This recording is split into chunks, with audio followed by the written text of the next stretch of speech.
প্রায় শোনা যায়, আমি দেখেছি, নিজের কানে শুনেছি আত্মীয় স্বজনের মধ্যেও, যখন আমি কিশোর ছিলাম, যখন আমি শিশু ছিলাম, এমনকি যখন আমি বড় হয়েছি তখনও দেখেছি এই বাবা মায়েরা নিজের প্রিয় সন্তানকে হারামজাদা বলতেছে।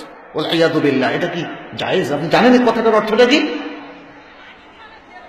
বদমাইশ বলতেছে, কুকুরের বাচ্চা বলতেছে, শুয়োরের বাচ্চা বলতেছে।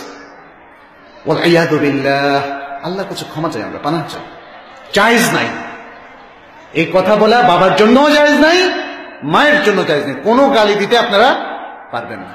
ওকে সম্মান করতে হবে, সে মানুষ। আপনার ঔরসজাত বলে তাকে জাতা করবেন, আপনি তার মালিক নন।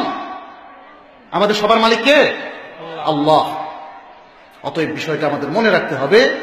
আপনার সন্তানকে, আপনার হাউস হোল্ডের মধ্যে আরো যারা আছেন, আপনার স্ত্রীকে, আপনার স্বামীকে, আপনার ভাইকে, আপনার বোনকে, আপনার বাবাকে, আপনার বোনকে কাউকে অসম্মান করতে পারবেন না।